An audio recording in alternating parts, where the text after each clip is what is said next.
We're alive. Are we? Well, Are we? we have pulses. Yes, there's that to be said. Not just one. One. Multi-pulse. Yes. Multipulse.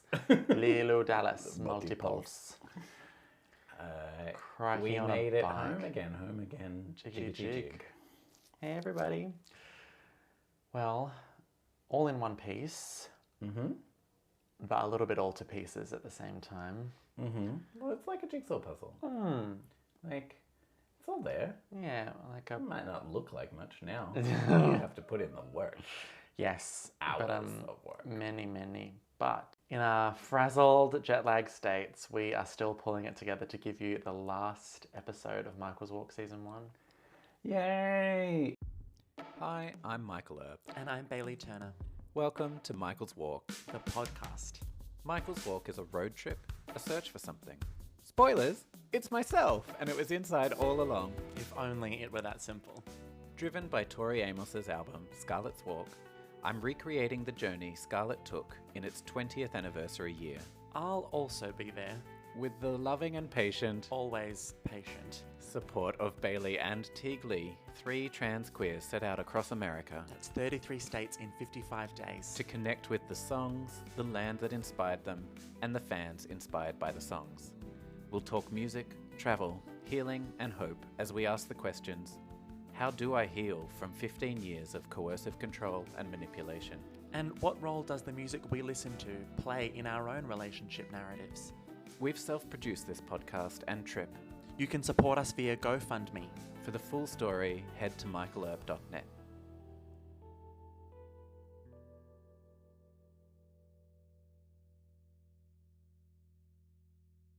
It's Sunday evening for us. We are back in Naarm, Yes. Melbourne, Australia. We landed a little later than anticipated because of a engineering technicality. Indeed. But that's fine. It was a 3-hour delay, and in the scheme of things, that's really nothing. Kind of worked out well. We got to write in the airport and chill in Auckland for a little while and Yeah. get a bit of recovery before we jumped back on a plane.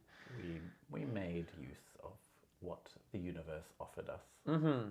Which kind of is a bit of the theme of the whole shebang, really. But whenever people ask me, I've caught up with a few people since I got back, and whenever people ask me, I'm always referring to that remark we made when we both felt like we were stumbling back from Narnia.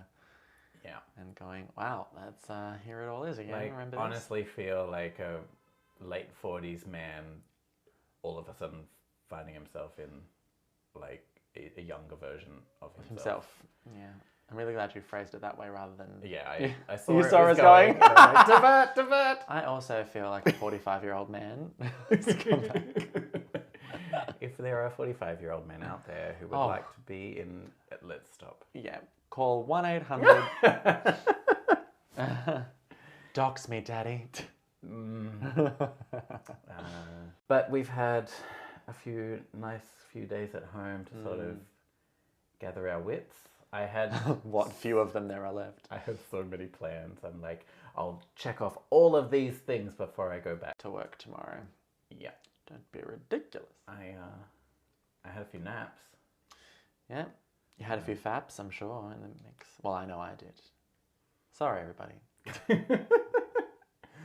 And then Oh.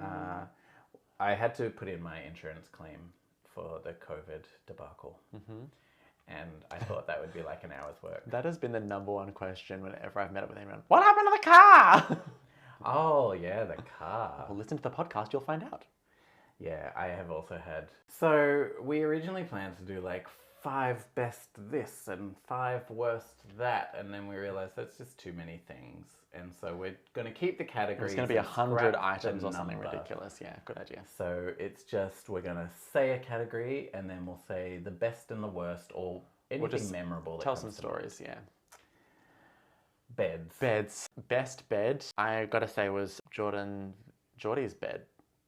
Geordie gave up his bed for us, Wow. and I think it was the So best. Trump, Dan, and Pat's so bed. closely followed by Dan and Pat's bed. And then the reason that it doesn't take out the title is because you found that bed just a little on the soft side. Oh, well, I thought we were going to rate things differently. Like, you can have your own top bed. Yeah. All right.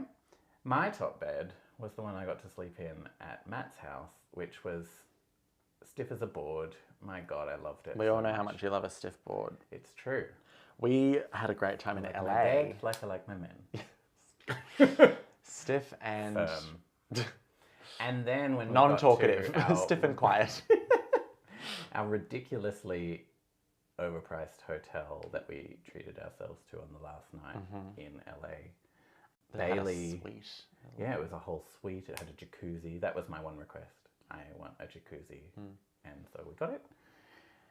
And Bailey lay down on the bed and was like, oh, this is heaven. Michael's not going to enjoy this. And I lay down on the other bed and was like, this is heaven.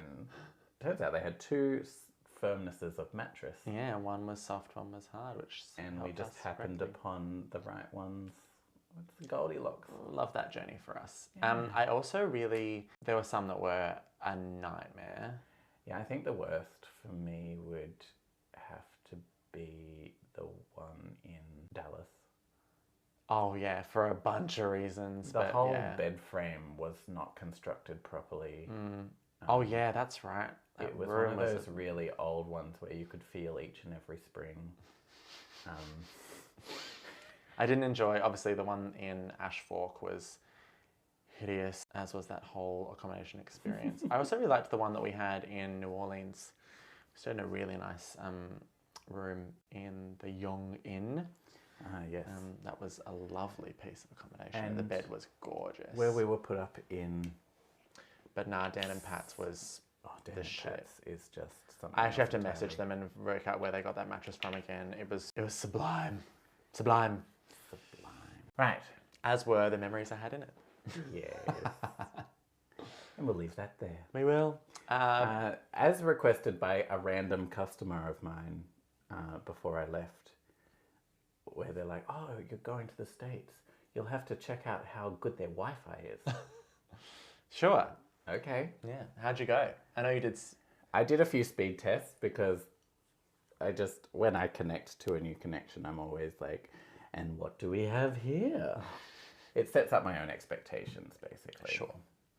So the winner, Yeah. fastest internet, goes to Geordie at like 176 megabits per second.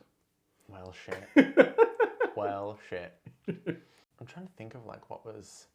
I didn't use the Wi-Fi much in each place, to be honest. So I don't think I've got a best, but I can give you some worsts. My God.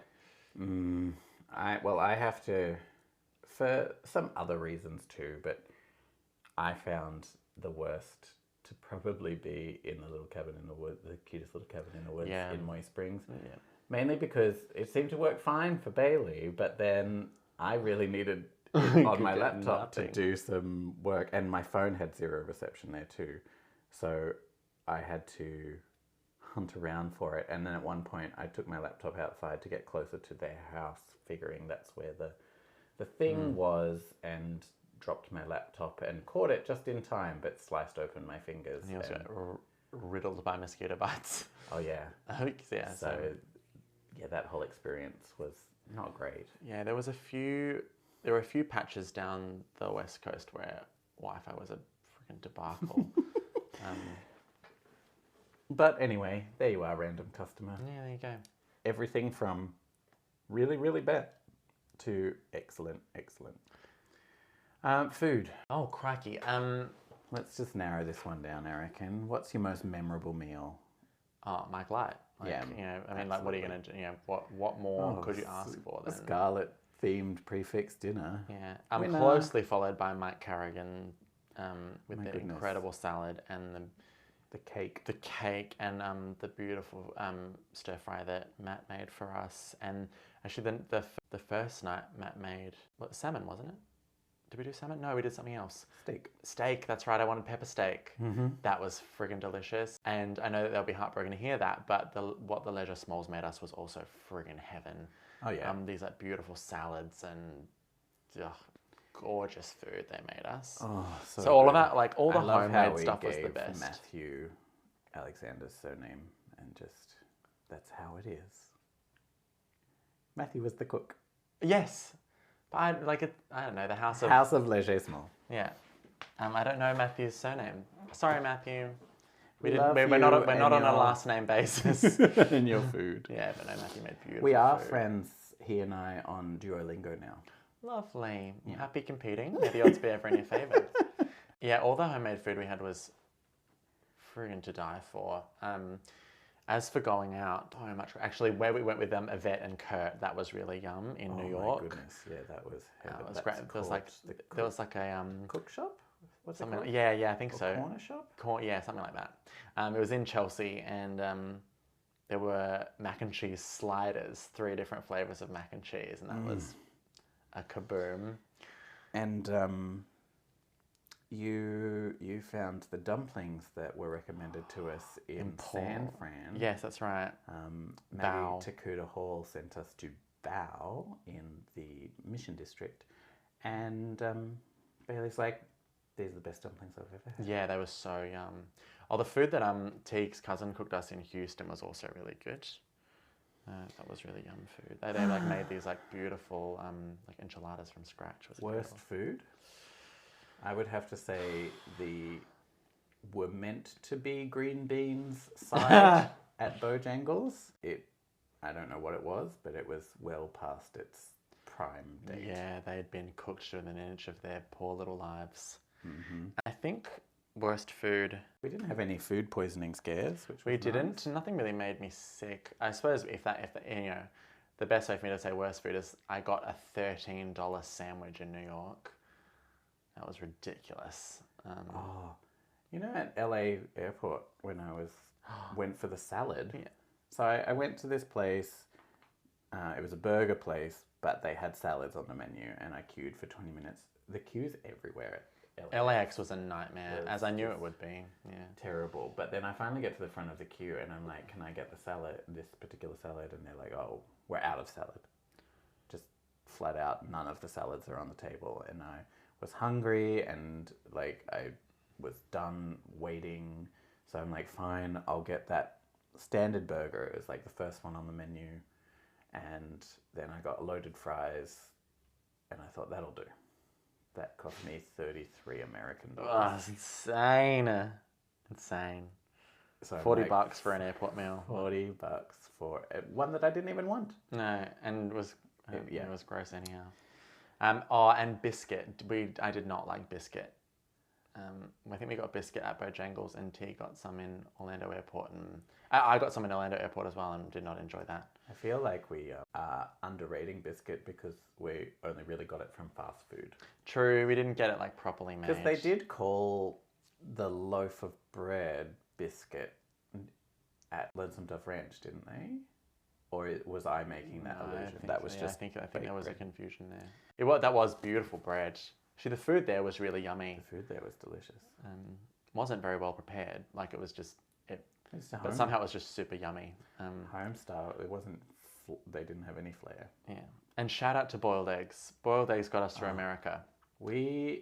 So someone asked me recently. It was Ryan, the person behind Tori's Red Hair account on Instagram, asked me, how does the food compare here to in America? And I'm like, look, overall, I would say I prefer Australian food.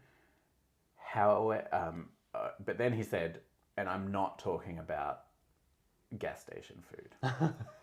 And I was like, well, it's funny you say that because overall, I prefer Australian food. However, American gas station food like craps all over Australian gas station food. That's true. Like it is so rubbish here. That over there you can actually get some decent things. Fruit salads and we ate loads of great stuff from there. And like we got great stuff at like CVS, little food. Go to the chemist and pick up a really tasty sandwich. I find it really odd in America that like every shop sells everything. Yes. Like I would never have thought to go to a chemist or a pharmacy or a Walgreens for my alcohol. Yes, true. Yeah, I mean self-medication is a thing, but I just wasn't expecting. Good for them for lumping them all in together. The other thing was the fast food here is so much better quality. Like KFC over there is hideous. I would choose Australian Taco Bell any day over the freaking slop we ate from Taco Bell's. Just so much of the fast food was so dissatisfying. Except Subways. Subways were pretty good. Oh my God, the Subway we got in Yellowstone West, where I ordered a wrap because I'm like, wraps are usually small. They're about the size of a 6-inch, but it's not as much bread. This is what I need right now. It was like the size of a meatloaf. It was as big as your head, that thing. Yeah. Oh, the other thing that we ate that we didn't quite get the hype around was Chipotle. That was very spicy. I accidentally ordered the wrong sauce. Yes. I'm like, that looks like salsa. I'll take that. No, you ordered all 3 salsas. You were like, that one and this one. And the hottest of hot. It hurt going down and it hurt later. Yeah. Best and worst strangers, or just interesting strangers. Oh, I think you had a lot more interactions with random strangers. Well, I mean, B and Christian were the best. We B and Christian we met in St. Louis. I was having a wee vape, and we struck up a conversation. They ended up they were like, no, like, and we were pretty tired. We were like, oh, we're just gonna come here for a quick drink. And they're like, no, we'll take you to this, then we'll take you here, and let's like check out all the night spots. And we had a really fun time hearing, and they told us a lot of the story about the community. It was incredible. Yeah, big love to them. There are some people I don't know if you'd count as strangers, like the hot go-go boy in New Orleans was a great stranger to have come across in so many ways. And there was my very minute meeting of Pandora Box. Yes, yep, that's fair. Celebrity stranger. Yep, I met Our Lady J, who's a celebrity stranger. It was my biggest celebrity encounter. Amazing. Oh, I mean, of course, the woman that I met in New York right before we left, you know, who came to me as a trans woman starting her journey and sharing her story, that was sensational. Which was the opposite end of the woman who spoke to Teague and I in New York, simply to inform us that a dead body had been found in a shop around the corner. Yeah. God. And she was walking her dog and just had to tell every person she passed. Oh, and like I met two strangers outside Blazing Saddles. Oh yeah. When I was having a meltdown, one of them was lovely and non-binary and was an entertainer, and we had a good chat. And then that guy came up and like screamed at me for suggesting that he didn't have enough money to buy a cigarette from her. And then like I was like, I'm just trying to, you don't have $1. Like I'm telling you, I have $1. And I'm glad that it didn't work out that way, because I gave that $1 to Bishop, the homeless man that I met the next day. Lovely. Yeah. So there were some lovely strangers and some not so lovely strangers. I do get this a bit here at home, but my goodness, anywhere from 5 to 10 times a day, someone saying, "Oh my God, I love your glasses." Oh my goodness. Like the way the Americans frothed from Michael's glasses was bananas. It was so, like, we went to Amoeba on the last day, and like every single salesperson you met was like, "I love them. I love your glasses. Where did you get them?" And then one, I was like, I got them. Was the woman in Amoeba? Yeah. I got them from I Buy Direct. And she's like, "Oh my God, I got these from I Buy Direct." No, what was perfect was that as Michael was saying I Buy Direct, she was going, "I Buy Direct!" Yeah. So she just got so excited. So yeah, I Buy Direct. They've got some pretty cool frames. Also, every stranger who complimented my shoes and my hair, that happened. You were getting a lot of that. Yeah, funnily enough, that was nice. Do you want to tell them about your smoke shop person in Fresno? Well, I mean, we could do a whole list of times I got sexually harassed on the street. But let's see. There was some pervy old guy at a smoke shop in Fresno who, as I turned to put my receipt in my pocket, literally just went, lovely. And I like looked, and he was looking right at my ass, and I was like, thanks. And then as I left, he was like, "Oh, I hope you come back again soon." I was like, "Oh, yuck." Tell your friends to shop. Tell your friends to come. Oh, it was weird. But then there was the guy in San Francisco who said, "Hey, you a boy or a girl?" I went, "Oh, I'm a girl." "Cool, you got a boyfriend?" I was like, "No." "Yes, I do." And he was like, "Oh, fuck, have a good day." It was like just weird.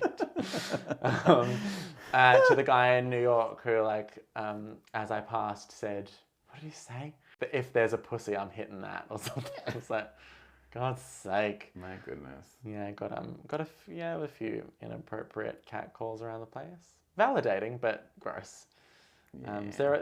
Strangers is a very funny little piece of the pie. Oh, and Lynette, who worked at Lynette at Burger King. Burger King in Telequa asked me if I had acrylics on. Oh, and then there was that guy who was married at Bojangles, who, while in front of his wife and children, came over to tell me that he thought I looked fantastic. And I was like, this is really inappropriate. Mm-hmm.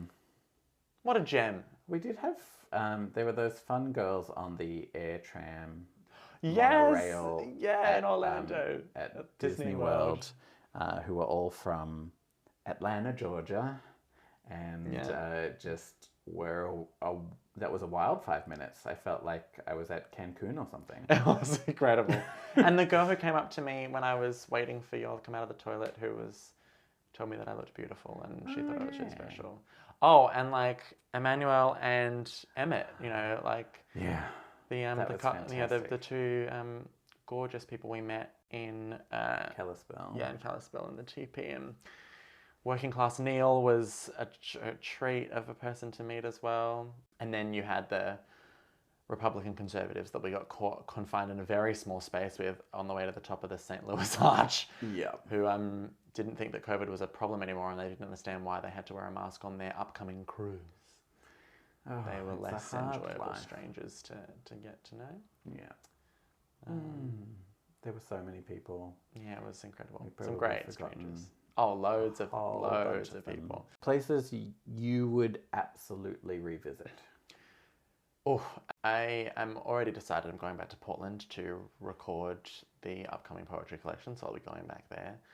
I would really like to go back to New Orleans. I would happily go back to Louisiana again. I would go back to Dallas again, not stay where we stayed. But Dallas had some really interesting things on offer, and we just didn't have enough time there for me to really explore some of the stuff that I wouldn't have minded doing in the city. I'd go back to New York. I'd go back to Philly. I'd go back and stay with the Krabby Apples in a heartbeat. Oh, and Massachusetts. Oh, yeah. I want to go back to witchy, foresty Massachusetts. What about you? I was talking about this with Teague. I'd love to take him with me to see some of the places that he missed out on. So Chicago, Seattle, Portland were the main ones. Yellowstone. And I talked about taking a week to go through Yellowstone. Well, and do Glacier. And Glacier. We missed out on Glacier, but except for our little moment in Two Medicine, which is probably one of the most important memories that I've referred to since I got back, to be honest. Yeah, I can't underestimate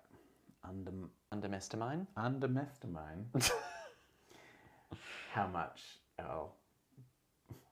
half an hour? Yeah. In Two Medicine? No, it was a complete turning point for what happened from then on. It was wonderful. Biggest debacles, this was a request. We both did a social media call out for what you wanted to hear on this episode, and a lot of them Our friends are hateful.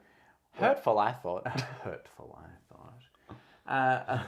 This one came from someone who was like, I don't want to hear all the happy things. I love the drama. Shit. What's the biggest debacles? Oh, God. So I think biggest debacle goes to the losing the keys, getting scammed, feeling like rubbish. 5 hours in Buffalo situation. I think Teague's laughing at us outside this room. Wouldn't surprise me. Except for meeting Gideon. That was lovely. Yeah. He was the sort of the saving grace of the Buffalo situation. But yeah, that was probably the worst nightmare. COVID would have to be another one. Pretty up there. That was a giant spanner that I could have done without, but managed with anyhow. Provincetown, just the mindset going into it. We wish we'd approached it differently. Kind of attached to Buffalo would be the great grinder debacle of Toronto. It wasn't even a grinder debacle. I've talked about that situation a fair bit since then, and how just dissociated we'd become, and how we really just lost the plot. literally lost the plot, and it was very hard to be in that headspace where you know you're not doing the right thing and you know that you're not behaving as the way you ordinarily would, but for some reason you just can't kind of pull yourself out of bad habits. But it was a really important turning point for us as well, in Toronto. So yeah, definitely a big debacle. Places you would not return to.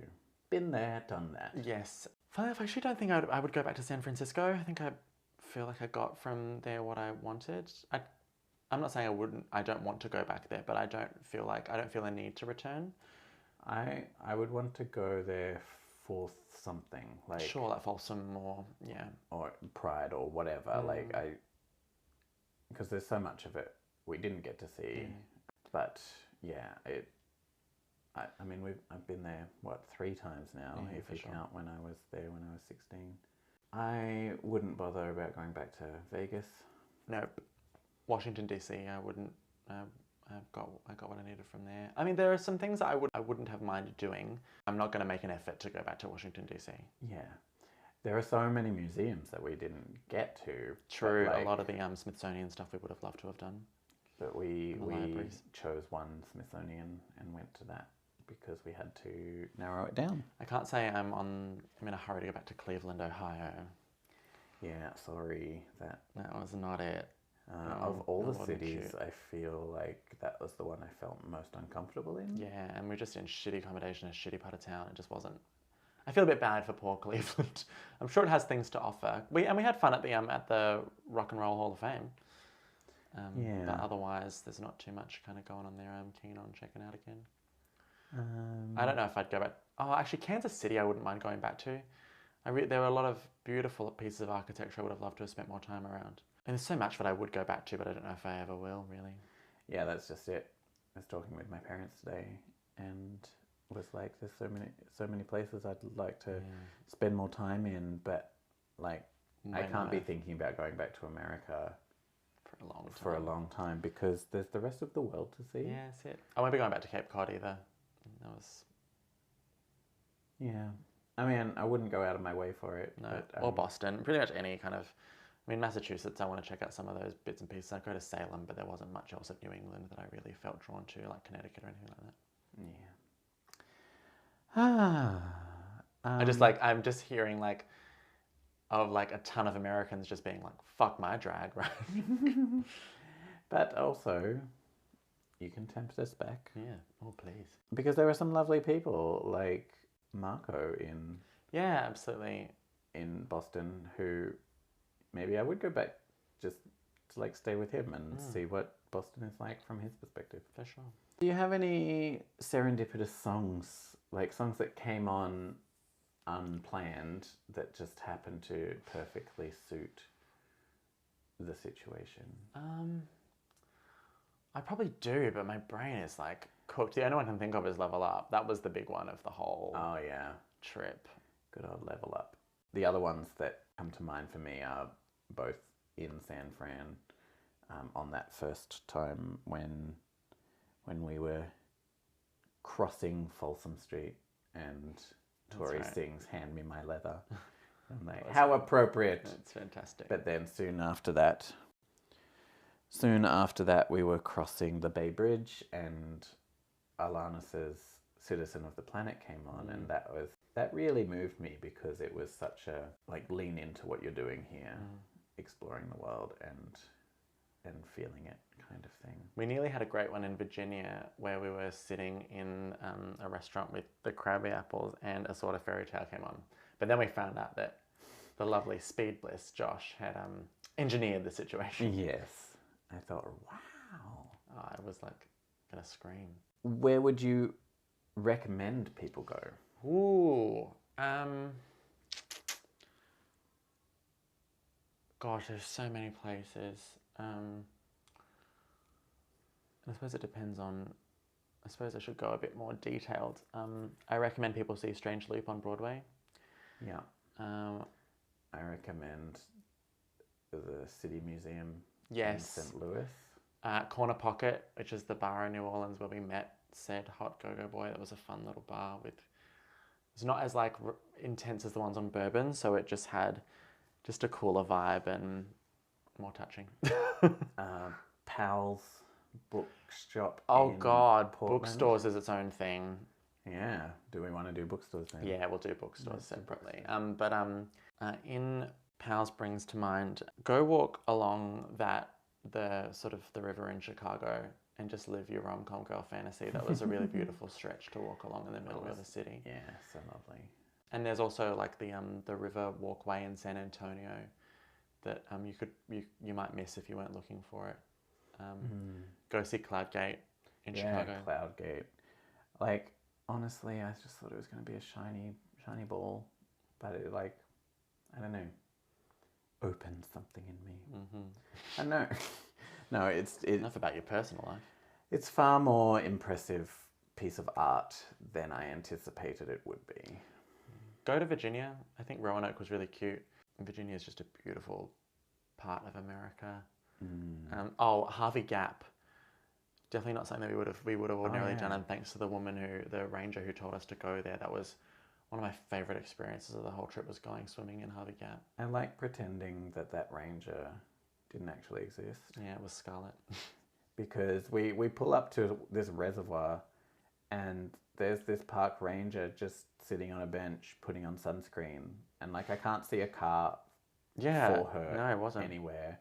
And then she's like, oh well, if you're up here you want blue water, you should go to Harvey's Gap. And we were like, oh, but we weren't planning on doing that. We're going to do the waterfalls and then we'll be done. And then she's like, there's a swimming beach. No, it was the next person who said a swimming beach. When we got to the waterfall, she told us to go to the swimming beach, and that was when we were like, well, we're doing that. Yeah. And then when we drove back past the reservoir, there was no sign of the woman. I mean, admittedly, it had been like 2 hours, but I still like Let to us have our pretend fantasy, okay? that she was an illusion just to tell us to go to Harvey's Gap. An apparition. Yeah. So bookstores then. Let's do bookstores. I yield my time to you. Okay, my favourites were Powell's in Portland. Book Loft in Columbus. Is amazing. Women and Children First. Yep. In Chicago. Yep. I've been there before, but it was the first time I'd seen their new premises, Books of Wonder in New York City. For a second-hand offering, I'm going to throw in the Book Mill in Massachusetts. That was lovely. Because the Lady Killigrew tea house or whatever it's the called. Little waterfall. Just the experience of sitting in the cafe, then going to browse secondhand books was just so wonderful. So yeah, they're probably my picks. And I know you've only forgotten it, but Giovanni's Room. Oh, Giovanni's Room in and Philadelphia. Fabulosa. And Fabulosa in San Francisco, which were very queer spots. And even was it Silver? Where did we go in San Francisco that was the cute little queer comic book shop? There was Sour Cherry. Yeah, that was really fun as well. I loved that. And that's relatively new and like independently owned. And so yeah, if you're in San Fran, go check out Sour Cherry Comic Shop. It's super queer and super cute, and there's a billion things there I wanted to buy. Yes. But alas, money is a thing. Indeed it was. And we certainly spent a lot on books. Yep. All told. Do we want to do accommodation? We kind of talked about it a little bit with beds, but... Well, I mean, we could talk... We could. Well, I would... Washington deserves a thumbs down. The place we stayed in Washington, D.C. Talk about bad Wi-Fi. And talk about just a complete... we booked that place specifically with Wi-Fi because I had a telehealth appointment with my therapist that night. And then we get there and I can't connect, and it's telling me that the reason I can't connect is because you haven't paid your bill. And I contact them about it and nothing. Yeah, and we got sent these really intense, ridiculous rules about all the things we could and couldn't do, and the place didn't have any dishwashing liquid, but it was well, you have to clean the dishes. You can't, we had to leave the place spotless, but there was no cleaning material. Ridiculous amounts of money. Yeah, we had to go buy our own cleaning products. Yeah, it was BS, that place. The place that me and Tig stayed in Ash Fork sucked. The place in Cleveland was horrible. Dallas was a nightmare. So yeah. Probably, I think Dallas was the worst, just because we also had people knocking on our door and trying to use a phone charger, and it was all a bit... And then the police in the morning. That was all a lot. And I think like I'm talking about accommodation separate from the people who housed us. Like that's. Oh, yeah. I liked where we stayed in New York for all that it was very small and stuffy, but it was a cute little place to call home. Yeah, there are a few I places. think my favorites were always when we were crashing with friends. Oh, absolutely. Regardless of the situation.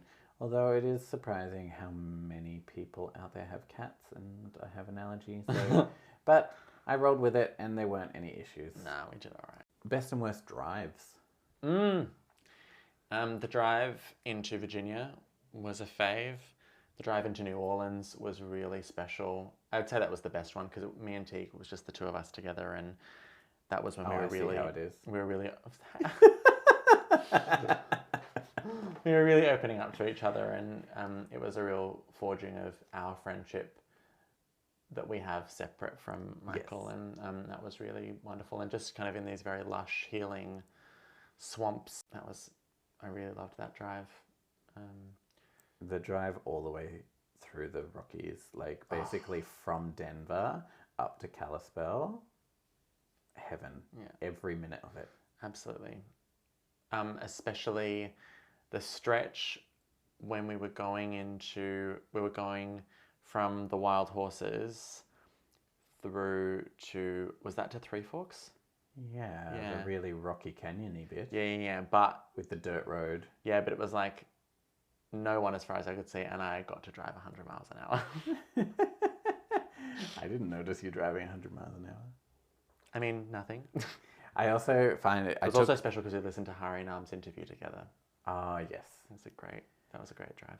I took some photos when we reached the border because I found it very amusing that as you crossed into Wyoming, Wyoming paid for asphalt.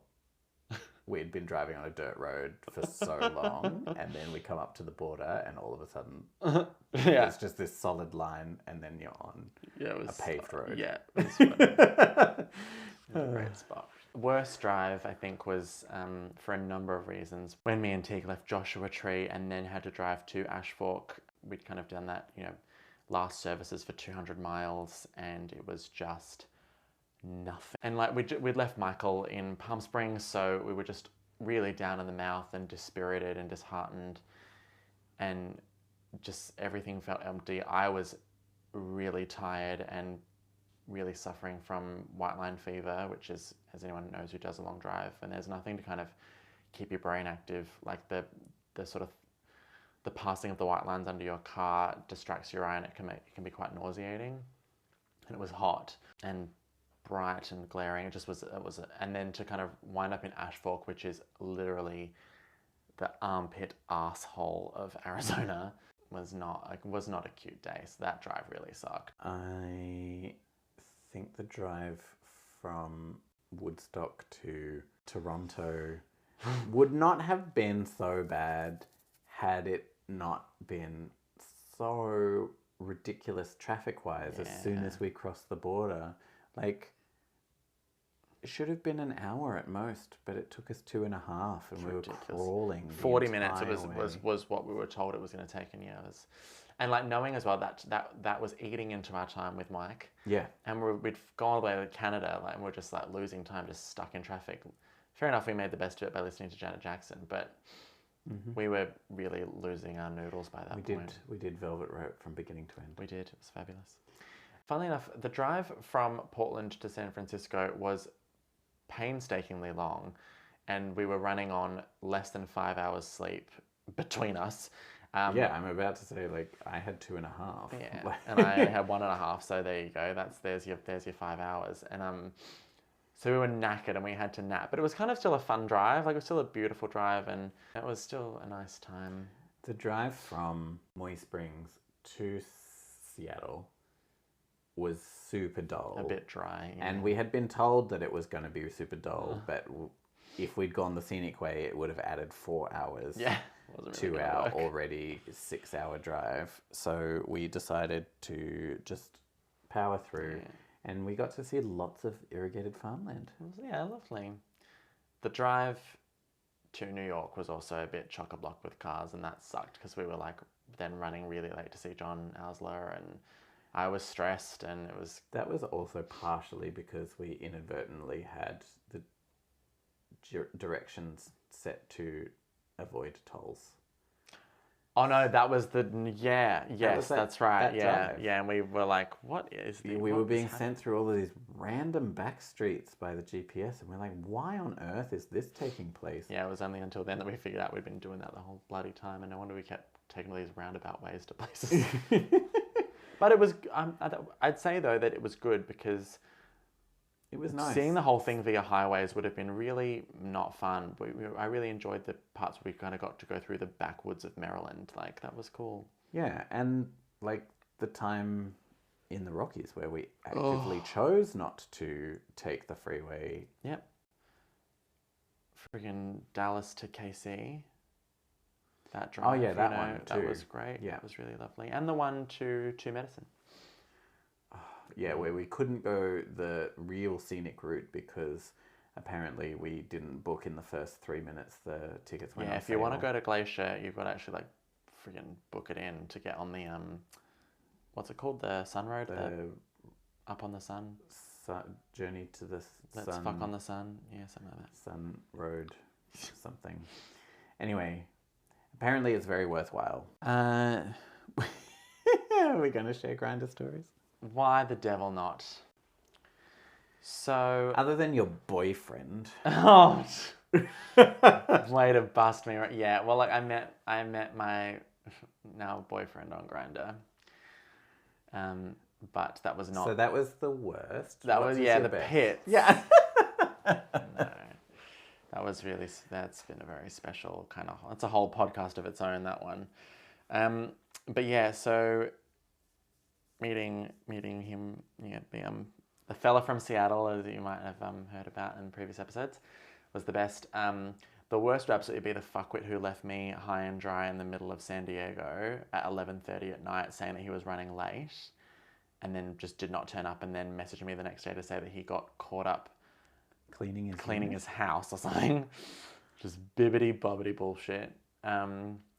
Then the guy there were just so many ghosts. The guy who ghosted me in Georgia. But then there were people, like, there was a guy who was a really big Tory fan that I ended up chatting to in New Orleans. I really wish we'd managed to stay in contact. There was a guy who kind of set up that we were going to meet in Denver and then just did not. Was talking to you for like a month. Ages, like, started talking to me in Phoenix when we were on our way to Vegas. So like it was a long setup, and I got a lot of video, and there was kind of, it was very kind of odd how that all panned out, but that's how it panned out. The charming pancake guy from Connecticut, that was a whole adventure.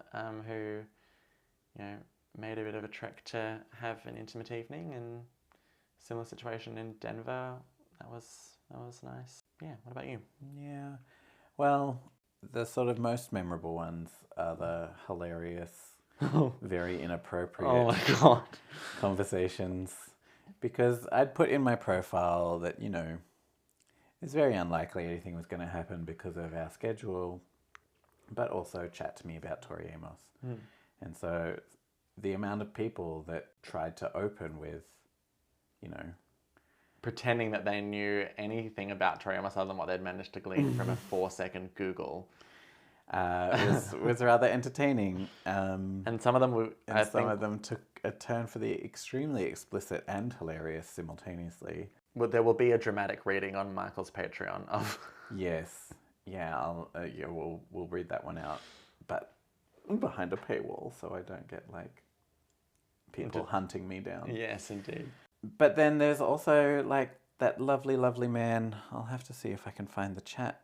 Who started chatting to me in Woodstock, and it turns out that he used to play in a band called Afterglow, who opened for Tori on her tour in '92. Yeah, amazing.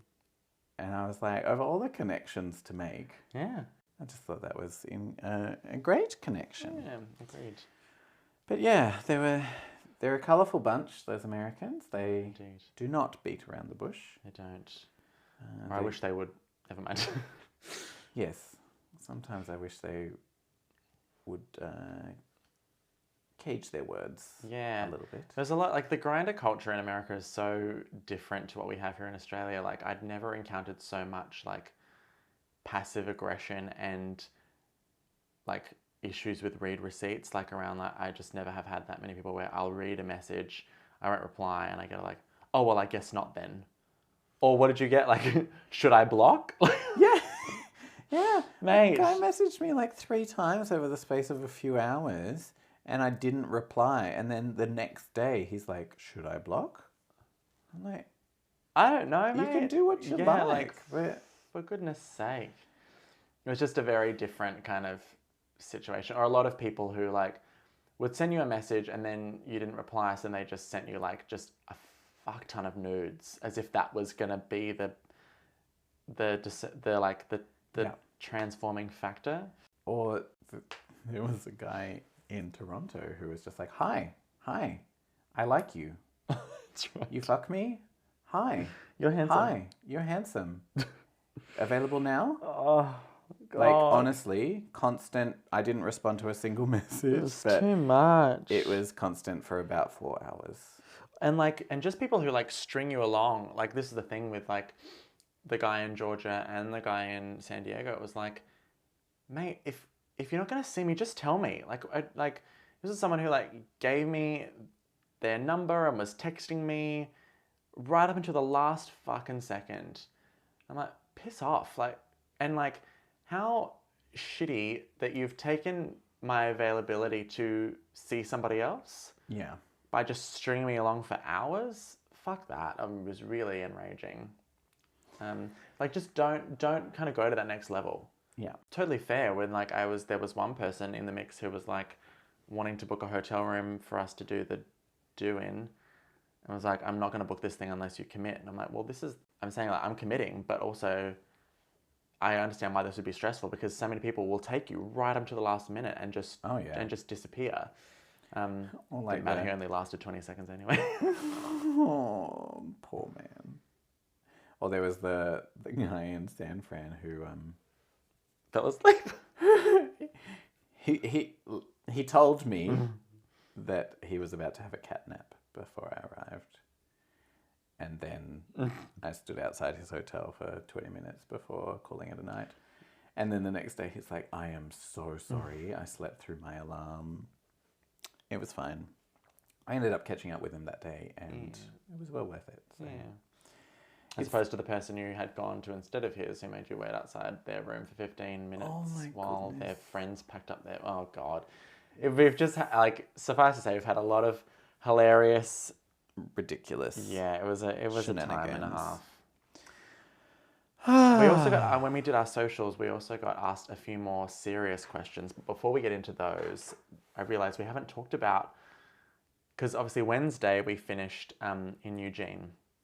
But we had a whole chunk more time in America between Eugene and coming home, which kind of was still a sort of fairy tale country, but we We'll just catch We'd you already up done on a sort of fairy tale. what we did in that last little stretch from Eugene to San Fran to Fresno to LA to home. Yeah. Well, I mean, we stayed in a different area of San Fran, which is a fair bit dodgier in terms of a lot more homeless. The weather was a lot grayer and grimmer than when we'd been there the first time. So it was almost like 2 completely different experiences of that city. It was like Melbourne weather. Yeah, it was, like preparing us to go home. But we did get to meet with the wonderful Maggie Takuta Hall, author of The Mermaid, the Witch and the Sea. Yes, which you really should read because it's brilliant. It is fantastic. And the sequel is on its way. Is that an exclusive? Should we have said that? I don't know. If Mag, if you're listening, we're sorry. Just maybe message us and we'll fix it. All of our 20 listeners. Yeah. 30. 30 listeners. 30, flirty and thriving. But she gave us some great recommendations of things to do, and we saw a pretty cool bookshop with a great poetry lounge. Actually, I should have mentioned that one that we went to. Oh, City Lights. Yeah, that was great. That was when we went to Barnes and Noble in Portland. We met a straight, in inverted commas, lovely man who insisted that he was the only straight man at a Kylie concert. And I'm not going to make judgments about straight men and Kylie. That wasn't the thing. What amazed me is I was getting a movie. I was getting All About Eve, and I made a bit of reference. And he was like, well, "That was a terrible Betty Davis." You're not straight. Give me a break. But also, before then, when I was browsing the young adult section, he came over and was helping me trying to find Maggie's book.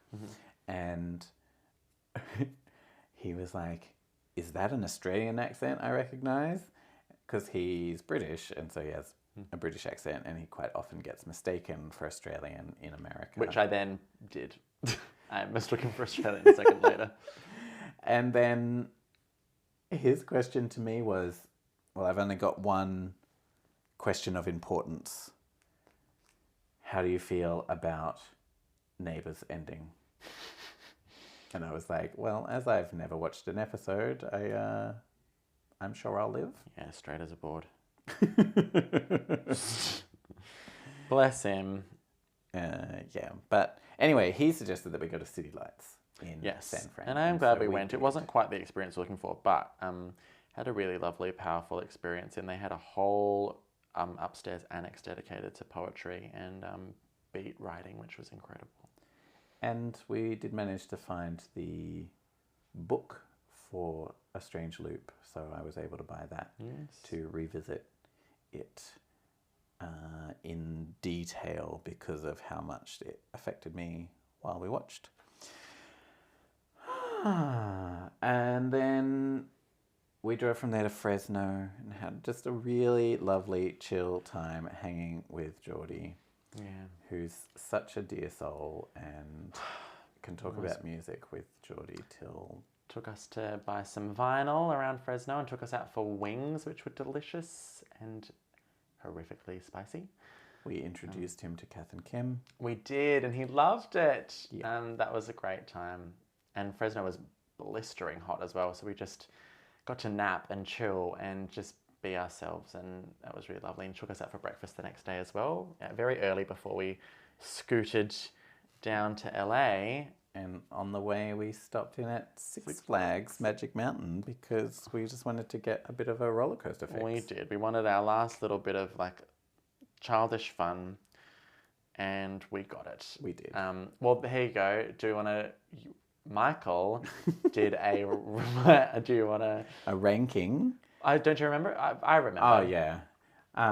We ended up getting we were only there for 3 or 3.5 hours. I think we did 6 rides. And we did 6 rides. It was busy. It was like school holiday. I think it was like still school holidays or like it was a weekend. We were on our way to our very fancy hotel suite, and so we also wanted to make the most of that. So for sure. We could have stayed for a lot longer, but it was also, I can't tell you how hot it was. We were so dehydrated. Yeah. So we weren't going to last too long. Had a bit of a... You did have a spin, a turn. Yes. I took a turn. Get me mother's tonic.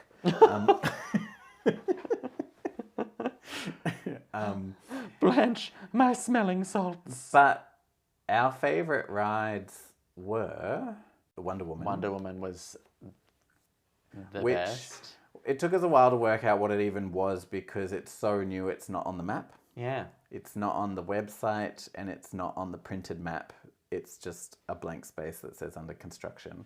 But we were looking at this roller coaster being like, but what is it? And we had to walk all the way around to the other side, and then we got there and we're like, oh, it's the Wonder Woman ride. And like this one, unlike almost all roller coasters, is like it's a single file ride. Mm-hmm. So the track is literally one bar, and that made it so fucking terrifying because there's just, you feel like there's no infrastructure around you at all. It's like you're whirling around on her lasso that's like whipping about the place. And I managed to get in the front seat, so there was like almost nothing between me and certain death. It was so good. Great twists, great loops, long track. Yeah. Great it's just so much fun. Would have ridden and that the one line moved so quickly. Yeah, well, which I was surprised by because there were so few seats. Well, there's about 8, but there's probably at least 3 or 4 carriages going at once. Yeah. and they don't even stop moving. Like No, you had to jog you onto had it. to jump on while it's moving. Then they get you strapped in. I and think then also made it that was a great factor. So I was like, yeah, here we go. Like, let's make it happen. and also the Riddler. The Riddler's Revenge was probably the second favourite. Was one where you kind of weirdly standing. Well, you could choose at whether you could choose at kind of what height you wanted to experience it. So some people were sat all the way down. I wanted to stand because I wanted to experience what that was like. And spoiler alert, it's so scary because you feel strapped in, but you're upright. So it just made it was just a very different dynamic. And the track was great. Yeah. Great track on it. A lot of good twists and turns, and everything kind of twisted in on itself, and so you felt very kind of like knotted up in the thing, and that was cool. The Superman ride was fun, but just over too quickly. Yeah, you pretty much they just shoot you out right up, and then you just come straight back, and that's it. You're done. It was The free cool. fall moment though is great. Yes, but it was pretty cool. I just think they could have afforded to put you through it twice. Yeah, I think so. Yeah, but that was good fun. The Viper was pretty good. We enjoyed the Viper. There was the Classic Revolution, which was pretty stock standard. That was our first one, and that was a nice warm up. Yeah, I know, it's like the oldest roller coaster in the park or something. It's like the first ever Six Flags, and the other one that we went on the Ninja, which was like one of those ones where you're suspended from above. And that went through this like whole water park bit, like two rides kind of interacted with each other, and that felt really awesome because you were getting like splashes from the water from the other ride, and that was fun. It was a really fun little one. It was great. We just opted out of like waiting 2.5 hours for some of the. No, we did not have that on us. Some of the rides we were like, that'd be great, but also I'm not standing here. I mean, that being said, it was probably the most expensive thing we did over Call of the Horse the whole trip. Shut your mouth. No, I think the most expensive thing we did was the hotel room in LA. Yes, no, that's true. That is true. But then, and speaking of LA, we had a lovely pool. We had a little bath. We had a little suite to record in, and we completely unpacked all of our bags, only to repack them again and make sure they were correct weights. I had a 2-hour-long FaceTime conversation while you went out and got lucky. That was a good time. And we fun. We ended up going out to Naughty Pig for dinner. Yeah, it was nice. That was nice. And then the next day we rode lime scooters. We rode lime scooters. We had to fit it in somewhere. So our last day in the country seemed like as good a time as any to try and squeeze that in. Check out Circus of Books and all the sexy toys and cards and underwear. Then we went and ate lunch at the Abbey, which was awesome. Which was great. They had such lovely staff, and the food was really delicious. Nice vibe. Yeah, the food was gorgeous. They accidentally brought us dessert first, and I immediately broke into dessert first. Walk into lunch, dessert first. Yeah, it was just which got some good laughs from the staff. We had a really good fun time. That was and then our last day in LA was full of a few emotional moments as well. But we took ourselves to Amoeba. I got a big gulp at last. Yeah, the extra double large or whatever it was called. I want one now. Double extra large. What I wouldn't give for a blue raspberry slushie about now. Yeah. Figure out where they sell them. Someone's got to do blue raspberry. But we stopped back in Amoeba, and I managed to find a few little gems. Yeah. I wanted to pick up Joanna Newsom's last album because I realised that I didn't own it, and she ain't on the Spotify for the good ethical reasons that, I just try and pay. It's a whole other podcast. Yeah. And we thank Spotify for this free hosting service. So I won't go into that too deeply. But then I also managed to find Wise, her other album, which is one of my top 5 albums of all time, on vinyl. And so bought that for myself as a big pretty. And then found another special edition of Scarlet's Walk. And even though it didn't have the charm in it, which was the main reason I wanted it, I bought it anyway because it was all of $5. Yeah, what are you going to do? And then I also found the anniversary edition of Boys for Pele for $3, which I thought I had already owned, and then I get home and it turns out that I didn't actually buy it when it came out. So that was not a wasted $3. Absolutely not. No, indeed. I bought my first vinyls ever. I've been gifted 2 vinyls in my time. I was gifted Christmas Tide by Tori Amos and Native Invader by Tori Amos. People are like, we want to get you the vinyl. I'm like, I don't have a vinyl player. But I now have a vinyl player thanks to a very good friend. So I was like, well, now's the time to buy my first vinyl. And I bought Tyler Childers' Purgatory, which has got some sentimental value for me off the back of this trip. I also managed to find a picture disc of the Beauty and the Beast soundtrack.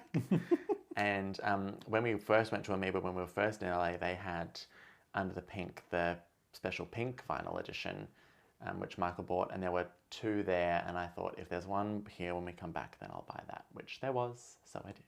Yay. Yeah. So my collection begins. Yes. I'm not going to make it very big, I don't care enough, but Yeah. it'll probably just be only Tory stuff. I'm thinking of going through mine and weeding it out, even though I've only got like 20 in total. Because I'm just like, I don't actually listen to these. They're more collector's items, so I probably don't need Kids Praise 4 from my childhood. Right. Yeah. And that was our last little chunk of time. And then we drove out to the airport and spent a bunch of hours in transit. Pissing about, fanning around, dagging around the airport. Dagging around the airport. Well, let's cap off this episode with some more intimate insights, shall we? So, when we asked people what they want to hear on this final episode, I was expecting best Americanisms, strangest sights,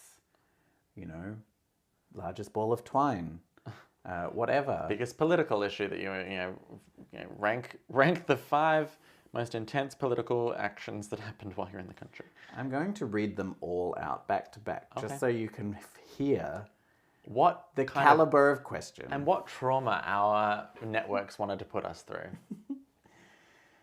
I want to hear about your own walk and what Scarlett told you on this journey. The story of your heart. What did you receive on this journey from the divine? What did you learn that hit you out of nowhere? Does Scarlett have a new message for the people? And what have you learned about your voice and what you want to say? Come on. Right, so as you've now guessed, this episode will be 6 hours long as we dissect ourselves Oh, golly. and all of this. All right, let's do this. And then I need to go to bed. To recover. I need a Bex and a lie down after this. What Scarlett has told us in our own journey. I think for me, a big part of what I've taken away from this is that I'm much clearer on my goals, what I want to achieve for myself. That's everything from big picture career stuff right down to creative works and how I want to go about producing them. But not just clearer on my goals, but also in the knowledge that I'm the only one that can do them. Yeah. Like, no one else is going to achieve my goals. Yes. It's simply gotta not be you. possible. And so I'm ready to lean in and give it my all. I think for me, it's been twofold. On the one hand, it's about, I think, a big component of the walk was reopening my heart and the journey that, everyone will have heard about by now on that front. But also that this world is so beautiful and what we've done as a society so contrastingly hideous that there is no more time for us to be people who are like, I'm not political. It's just, we're just not there. So unless we're all about to become nihilists, which is a choice, then it's time to kind of grow up and wake up to what kind of misdeeds are being done at our expense. The political movements in America and the ones that are happening around the world warrant our engagement on an individual and on a community level. So that was really the big takeaway from the walk for me. So the story of your heart, what did we receive on this journey from the divine? I feel like for me, it was really surprising that people were so engaged, that people were interested in what I had to say and believed that what I had to say is important. Yeah. And so one of my biggest journeys that I'm still undertaking is that finding compassion for myself. And so if simply just talking about what I've been through is enough to engage people and have them share their experiences with me. And prompt so much generosity of all forms. Yeah, absolutely. I just feel like I've got to make the most of this sort of precious gift that has been given to me. And I feel like I've come away knowing that there is something that I can do that helps other people, but also helps myself. I feel like I'm a little less resentful about what life dealt me in some ways. I'm not entirely there to, the self-love and compassion and forgiveness and both It's all a work in myself progress, yeah. and the other parties involved. But I do feel like I'm less jaded about the whole situation. It's wonderful. Well, I mean, it's the big one. I mean, I arrived in America feeling very much like I should just kind of let situations with relationships just kind of stew and do their own thing while I was away. And I made some choices along the way. And I certainly felt very uncertain about how to move forward and very stuck until, a very chance encounter blossomed into something really amazing. And the course of my life after this trip has completely changed. And I suppose it kind of speaks a lot to what advice I give anyone around taking a chance and having faith and not looking for it and letting it find you and focusing on your own growth, and that will bring the right things into your life if you remain open. Yeah, like it's just a complete change. And certainly so far from what I thought would kind of come of this, So yeah, and I got some really lovely feedback on the episode we did about Mrs. Jesus and about finding roots and about, redesigning your destiny. Yeah. And to kind of be in that place now where I feel even more empowered to do that than ever is just amazing. Fantastic. On top of all the beautiful things that you already talked about. Yeah. What hit you out of nowhere? It's a funny one because I was so prepared for just anything to happen, but I suppose New York was a real change, and that kind of whole city just overwhelmed me in a way that I didn't expect. And I know that we had this night where we all were really excited to go out together as a trio, and it was like Teague's last night in America, and I got 5 minutes in before I just completely fell apart and really melted down in a way I did not expect. And I suppose what really hit me out of nowhere in that sense was that it's not easy and it's not going to go the way that you imagine it goes. And things will affect each of us in sometimes very painful ways. In time, I think for all of us, the cracks kind of began to show in a lot of different senses. For our coping mechanisms were being put to the absolute test. Our friendships had to really level up, after that particular night when I ended up walking home like a number of blocks. We had a conversation. It was like, we're going to need to lean on each other a lot better than we have. And I think possibly our failure to do that was what led to sort of the Toronto Buffalo fiasco, because we would just kind of just be in Aquarians, be like, tra la la, I'm fine, instead of going, hey, you're not, I can see what you're up to and I know that I'm doing the same thing, so let's haul each other out of this. And that took us until Chicago to really kind of, or Columbus and Chicago to go, all right, let's just kind of pick each other up here and call each other in. And that was really powerful too. So that kind of hit me, I don't know. I think for me, the strength of my insecurities was surprising. Yeah. Those self-esteem moments. Yeah, my self-esteem is so shot, and I thought that, I always knew it was a problem for me, but I didn't think it would undermine me quite so heavy-handedly. And everything from when we're in Provincetown and that sending me right back to how I haven't felt for years, because I have come a long way, but it was like really surprising how quickly I was just put back in that headspace. And then everything to how I struggled with the levels of communication that were available to me in the month that Teague and I were separated. I really need to look at where I'm drawing my strength from and remind myself that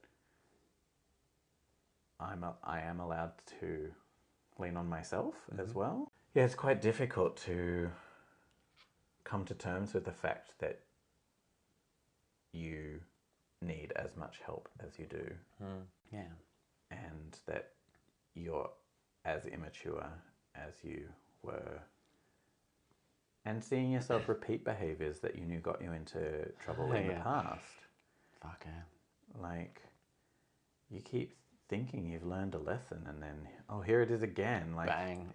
It really takes you by surprise. Does Scarlett have a new message for the people? I think, one of the hard things to really learn while we were going through this kind of journey through Scarlett's eyes was kind of looking around and going, things aren't much better. If anything, they're worse. I don't know if that means that Scarlett's message is just more urgent or more absconding or more disappointed. But I suppose, if I could describe it anyway, it might be her saying, we were out of time then, so imagine how much time we don't have left now 20 years later. When I was telling you this shit fucking 20 years ago. Yeah. For me, I couldn't say it's a new message because it's there in the album. There, yeah. But I came away on this trip expecting to be so focused on emotional relationships. And I was really surprised at how many of my observations were revolving around climate change and the voice of the land. But that's all in the album. Yeah, exactly. It's not new. Yeah. But for me, I feel like we have to make those conversations part of our everyday and actually make progress with them. Absolutely. And, really change our perspective, because the reality is that whilst humans collectively account for a great deal of pressure on the climate, it really is on an organisation, a corporate and a government level, that this is all kind of going on, and our consumption contributes. And there are so many behaviours we can change, but at the end of the day, we have our advocacy in our political system, and our political acumen and our understanding of those systems needs to level up real hard if we're going to do what it is that we need to be doing, which is becoming guardians of this place. Yeah. And leaning into Indigenous voices to lead us in how to save our future generations. As the safety video on Air New Zealand tells us, we don't inherit the earth from our ancestors. Yeah, we borrow it from our children. Yeah. And It was naff. Come on. I love it. It was beautiful. As far as safety videos go, Air New Zealand Takes the cake. are Yeah, the best. I'll give you that. It's like genuine heart, but also humor, mixed with their like indigenous mythology and mindset. I'm so impressed with the way that Air New Zealand conduct themselves as far as all of that. Yeah. If you fly into America anytime soon, go via Air New Zealand. They're great. And finally, what have we learned about your voice and what you want to say? I think what I've learned most about my voice is it's not just my voice. It's my being that has an impact, and it's my decisions. So just by being out in the world openly and honestly and demonstrating what I'm doing and how I'm behaving I think I used to think that my only value could be derived from my social media or my speaking opportunities, or where I was kind of sitting down on stage and talking shit, but actually people are far more observant than I thought. And the most powerful moments from the trip weren't because of the podcast or because of my work. It was times where someone saw me across a restaurant and decided that I was someone they wanted to share that they'd just come out to their niece at the age of 58, or saw me leaning against a bicycle pole and went, I want to talk to her about my transition, or saw me leaning back and getting some sun at Orlando and wanted to talk to me about beauty and wanted to talk to me about self-confidence. That was the stuff, those are the really precious moments. So I learned that it doesn't have to be a platform thing. It can be a living thing. The other realization there is that what I choose to do with my voice is more important than ever. So be really conscious of its execution. Yeah. And make sure that's an important part of what I'm driving toward. So, that's in what writing we're going to do respectively, and what music I'm working on, and what blogs, kind of coming out of it, and what I choose to do.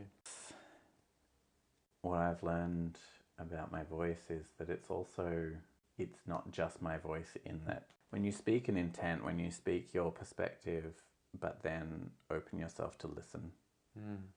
Like, I have gained so much from just being like, here I am, and all of the people that have flocked to tell me how they see themselves in just my simple being. And so to really accept that finding your own voice is actually finding your place in the choir, to put it in a really poxy way. No, I love that. It's very Tory, isn't it? Like using your voice to invite and offer space for others to be heard, and to be, because those people entrust you with their voices in turn. Yeah.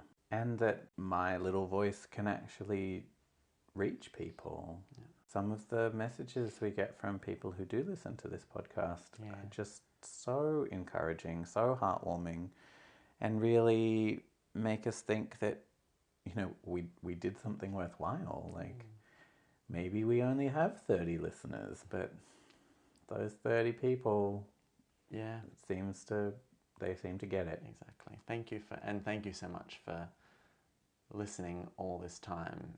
Hours and hours that you've spent with us over these 8 weeks we were away. All of your support in sharing the podcast and in reflecting back to us what it's meant to you, and the amount that we have been given financially and in terms of space and food. And my God, it'll never fail to blow me away what this has been, and what we continue to make as a result of this is just going to have such an impact far broader based on those generosities. Absolutely. And that's just it. Like, what do I want to say with my voice? I'm realizing that when you speak up about the things that matter to you, it's because they matter to other people. Exactly. And while, let's be honest, I've never considered writing for adults before. But here I am doing this project, and it's people are responding it well. And that doesn't mean that all of a sudden I'm going to change my career and the focus of my everything. But it also means that I can take this mindset of speaking honestly to my writing for children and young adults, and it will make a difference, because I think that's what younger readers look for too. They want that honesty. Yeah, I can just sort of lean into it and be myself in all ways, and really, We've run out of brain, but touching, sincere wrap-up statement. Insert here. Yeah. Wow. So now to write the things. So it will be the drafting of the work, and so that will be what you're working on. Michael and I will still be catching up for regular creative nights. My next sort of job is to actually do a whole bunch of research, so I'll be coming around here to read a butt ton of stuff and slowly start to gather some thoughts in a poetic way and bring a lot of intense political situations into poetic reflections. And we've got some collaborative projects that we're working on as well. And we're hoping that Tori announces an Australian tour, which would prompt Michael's Walk Season 2. Season 2. I think, that's what we want, and that's what we'll get. Yes, we're manifesting it. But also, I think we'll do Season 2 regardless. Yeah, absolutely. Well, there's so much more to Michael's Walk than just the 8 weeks around America. This now becomes the journey of, there are more interviews to come. If you want to be interviewed, get in touch. That's what I'll be doing for the next 6 months, interviewing people via Zoom and having it all contribute to my writing and sharing stories back and forth.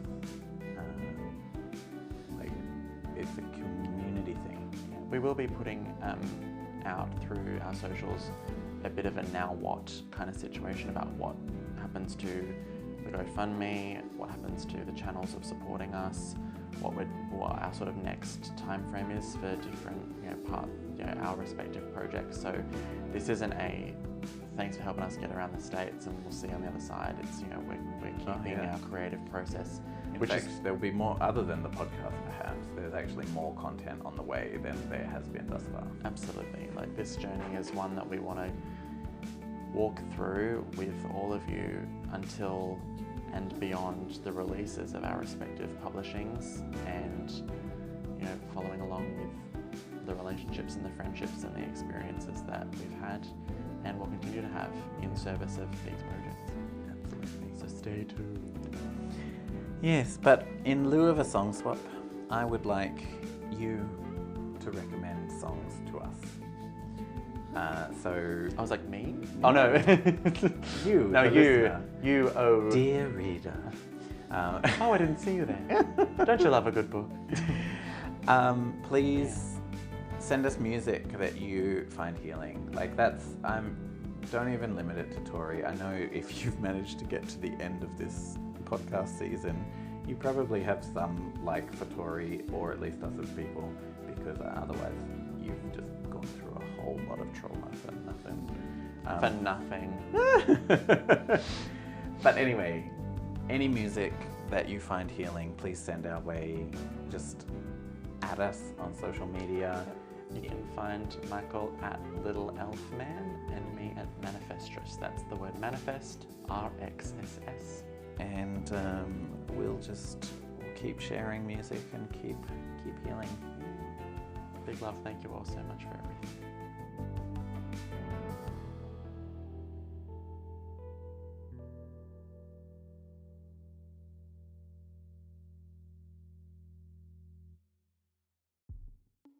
The Michael's Walk podcast acknowledges that the journey they are undertaking takes place on the sacred and unceded nations of many proud Indigenous peoples. From the lands of the Wurundjeri and the Boonwurrung people of the Kulin Nation, we are fortunate to call home, to each and every Native American tribe's land we'll set foot on as we travel. We pay our respects to their elders past, present and emerging, and humbly acknowledge their sovereignty.